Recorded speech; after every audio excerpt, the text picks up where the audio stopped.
रहना क्या गलत है भैया? क्या गलत है?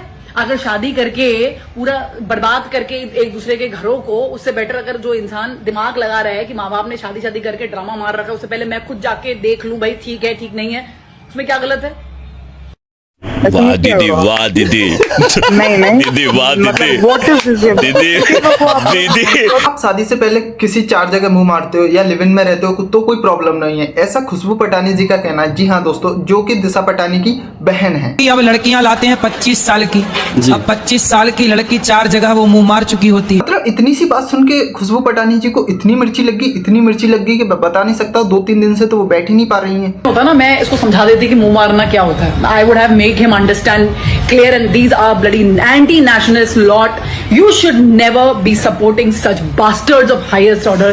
All the namards of the society, all the fucking namards of the society is following this bastard. मतलब मैडम जी ने इतना गरियाया कि बता नहीं सकता। बास्टर्ड, नामर्द, क्या क्या बोला। जो इनको फॉलो करते हैं वो नामर्द है, लेकिन मैडम जो आपको फॉलो करते हैं वो भी तो कुछ होंगे ना मैडम। 25 साल की लड़की 4 जगह वो मुंह मार चुकी होती है, सब नहीं पर बहुत। शायद ऐसा लगता है कि मोहतरमा के कान भी खराब हो गए हैं, लेकिन अनिरुद्धाचार्य जी महाराज जी ने बोला ने सब नहीं, कुछ लड़कियां, सब नहीं पर बहुत। लेकिन अनिरुद्धाचार्य जी ने कुछ उदाहरण भी दिए थे, जो कि अभी रिसेंटली घटनाएं हुई थी, बहुत सारी घटनाएं हुई थी, उनको लेकर महाराज जी ने कुछ उदाहरण भी दिए थे। तो वो 25 साल की जब तक आती है तो पूरी जवान होके आती है। जब जवान होके आएगी तो स्वाभाविक है कि वो अपनी जवानी कहीं ना कहीं तो वो उसकी जवानी फिसल जाएगी या जाएगी। जैसे कि अभी एक लड़के के संग हनीमून मनाने गई, परंतु वो किसी और के साथ वो रह चुकी थी, उसके साथ चक्कर था। वो ड्रम वाला केस अभी पुराना हुआ नहीं जाता। मुझे लगता है मैडम अगर आप ये पूरा वीडियो देख लेते तो आपका थोड़ा गुस्सा भी शांत हो जाता है। जैसे आपकी जो बुद्धि आपके घुटनों में है ना, वैसे आपका गुस्सा भी शांत हो जाता। Anti-nationalist lot. You should never be supporting such bastards of highest order. All the namards of the society, all the fucking namards of the society is following this bastard. मुझे लगता है कि मैडम का जो ज्ञान है ना, जो ज्ञान बाहर निकल रहा है, वो ज्ञान देते हैं इंस्टा पे आके, यूट्यूब पे आके, वो खुद ही अपने ही लिए रखें तो अच्छा है। शायद अपनी बहन को सिखा दें थोड़ा तो अच्छा है। वो कलयुग में आप वैश्या को वैश्या नहीं कह सकते। वो है तो वैश्या, पर सुनना चाहती है कि मैं सती साबित करूं। घूमेगी अर्धनग्न, पर सुनना चाहेगी कि हमें देवी को। देख लिया ना ये वीडियो। अब ये ऐसे लोग आके इंस्टा पे और यूट्यूब पे ज्ञान देते हैं तो भाई मुझे भी हंसना आता है कि कैसे लोग हैं भाई। 100 चूहे मारकर अब ये गंगा जी को नहाने जा रहे हैं तो मुझे भी शर्म आती है। इनमें रहना गलत है तो हमारा क्या कर रहे हैं लोग? विरोध। कलयुग में आप सत्य नहीं बोल सकते।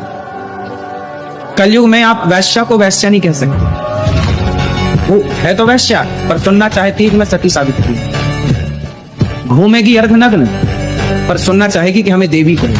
भाई ये कलयुग है, कलयुग में किसी को सच सुनना तो पसंद ही नहीं है। तभी तो ये इतनी ऑफेंड हो चुकी थी कि इनका आपा अपने आप से बाहर हो गया था और महाराज जी को इतनी गंदी गंदी चीजें बोल दी थी। लेकिन कुछ लोगों ने महाराज जी की साइड लेते हुए वीडियो भी बनाए और पोस्ट भी की, तो उन लोगों ने बताया कि ये चीज सच है और भले ही चाहे वो गर्ल्स हो या वो बॉयज हो, उन सारे लोगों के लिए ये चीज एप्लीकेबल होती है।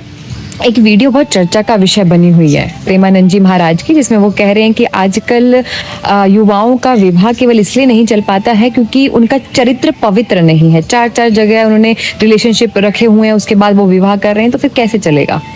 अब मुझे ये समझ नहीं आ रहा है कि लोग इतने ऑफेंड क्यों हो रहे हैं, क्यों इतनी परेशानी हो रही है और किसको हो रही है। देखिए टेक्निकली भी अगर हम इसको देखें तो वो सही कह रहे हैं।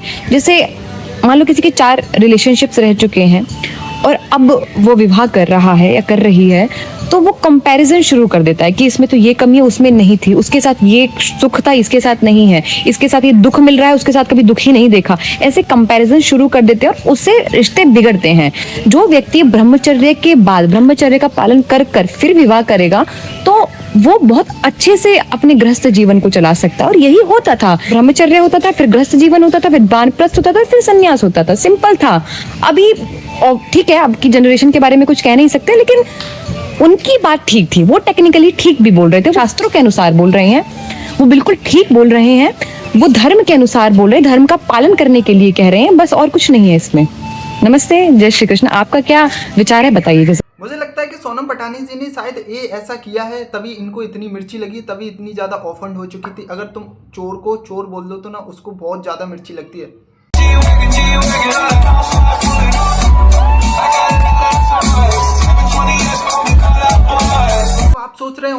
ये कौन है? ये हैं आपकी सती सावित्री सोनम पठानी जी। अब ऐसा लगता है महाराज जी ने जो किया कहा ना, वो मुझे तो सच ही लगता है। मतलब ये ऐसे लोग होते हैं, या तो ये काम पहले कर चुके हैं या इनके आस पड़ोस में ऐसे काम होते हैं। इनकी जो सिस्टर है ना दिशा पटानी जी, या इनकी अगर आप एक बार इंस्टाग्राम की वो खोल के देख लेंगे ना प्रोफाइल, तो आपको पता लग जाएगा क्या है ये। बाकी लोगों ने जाके इनकी कमेंट सेक्शन में जाके इतनी प्यारी प्यारी बातें लिखी, इतनी प्यारी प्यारी बातें लिखी हैं कि इनको आखिर में आकर अपना कमेंट सेक्शन ही बंद कर दिया। वीडियो अच्छी लगी तो आप भी अपना ओपिनियन इस कमेंट सेक्शन में दे सकते हैं और चैनल को सब्सक्राइब कर दीजिए। तो फिर मिलते हैं नेक्स्ट और वीडियो में।